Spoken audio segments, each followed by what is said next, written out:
Hello guys, welcome back. I am here with my very first list. The top 6 list. It's not exactly top 10, so I don't really know what to call it.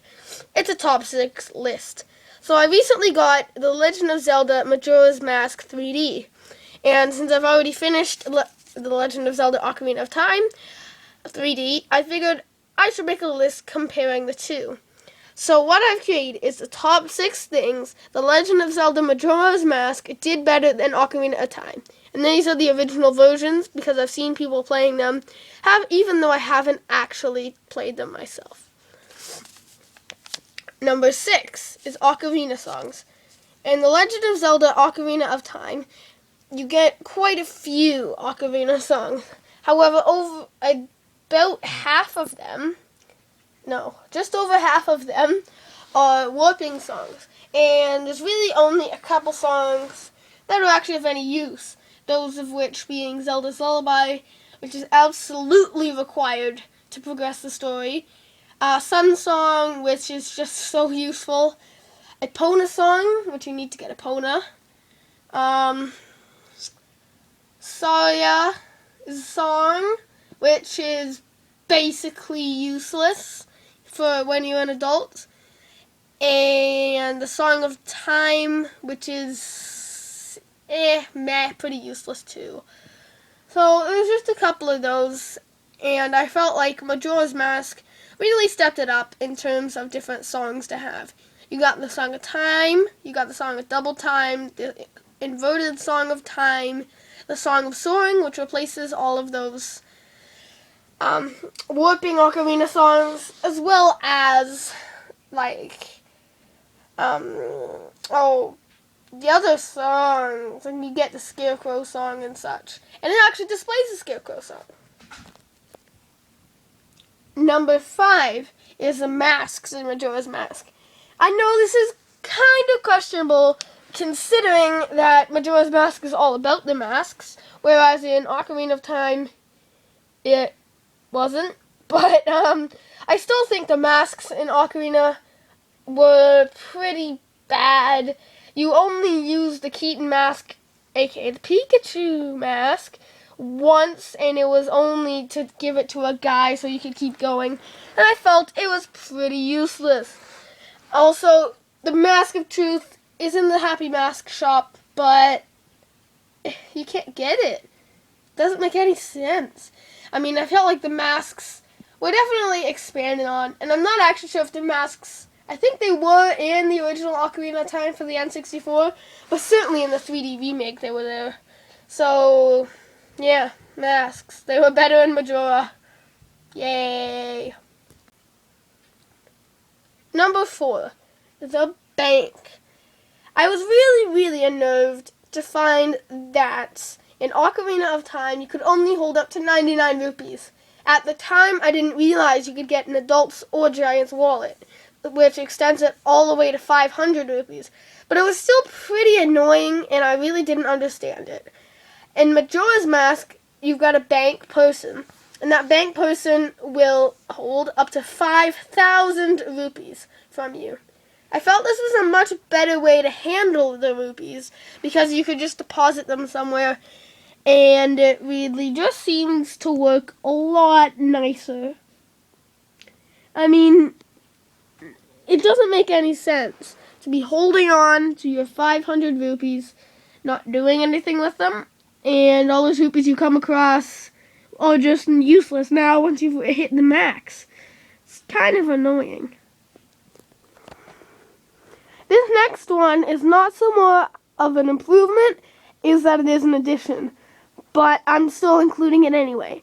The Bomber's Notebook that you get in Majora's Mask very early in the game keeps track of all of your side quests. It is so useful for forgetful people like me that will totally forget what you need to do. It also has got lots of entries that you can flip through at any time, and it was just so convenient.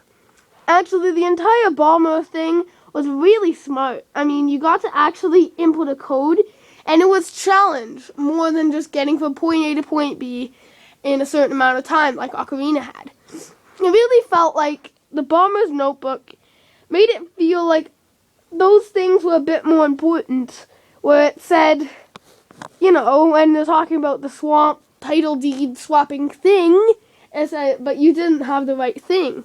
And it was like sort of prompting you almost to go get it and do it, because it was giving you some incentive to do it and some reminders to do it. Number 2. I feel like the fairies were an amazing thing in Ocarina of Time. They granted you new powers and new abilities, and they're just generally fun and interesting. However, Majora's Mask took it a big step up. First of all, the addition of stray fairies in all of the dungeons and Clock Town was just so genius. I mean, you have to find the fairies before they help you, instead of just playing a Zelda's Lullaby to do it. It just made so much more sense. Also, the rewards that you got at the fairy fountains, I felt so much more satisfying. I mean, in Ocarina of Time, the rewards were just sort of spread out and didn't make too much sense. I mean, there was only 6 of them, compared to Majora's Mask having 1 for every dungeon, plus 1 in Clock Town. And those 6 really didn't do all that unique things. I mean, it gave you magic, gave you double magic, gave you double defense at the very end of the game, and gave you the 3 magic spells. I feel like those magic spells should be rewards. The double defense and stuff, they should be something that you've earned, not just get. I really loved the fairies, but it was so much better in Majora's Mask. And I'm glad they added stray fairies, as well as giving all of the great fairies a different hair color, and all of the stray fairies a different color. Number 1.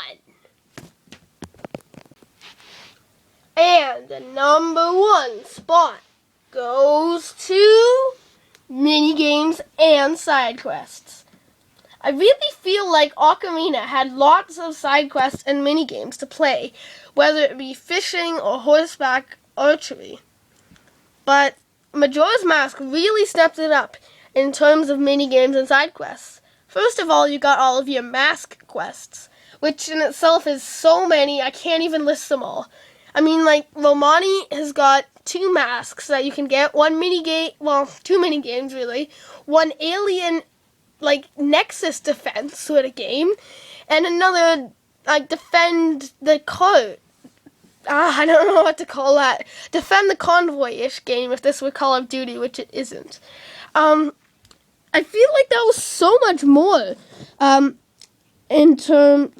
just feel like that was so much more than in Ocarina of Time, where she was useless and worked basically as a slave, whose dad just kind of disappeared and took a nap. I mean, there's so many side quests and minigames. There's another side quest to get a mask is the dancing guy, who I don't remember his name at the moment, mask. Or you have to go to him, play the Song of Healing, then go to the other people and put on the mask and start dancing. What's not fun about dancing? I mean, come on. The side quests were handled very well with the Bomber's Notebook, which I already mentioned. And I really just feel like it did a phenomenal job of having that replayability. And it was everything Ocarina had and more. I hope you enjoyed this list. Of the top 6 things, The Legend of Zelda Majora's Mask did better than The Legend of Zelda Ocarina of Time. If you had a different opinion or share my opinion, please say it in the comments, because I'd love to hear from you. There's going to be another top 10 video on the way, as well as in the future, there's going to be a Harry Potter Part 3, and in the nearer future, Nintendo's E3 press conference at a glance. I hope you enjoyed this video. Peace!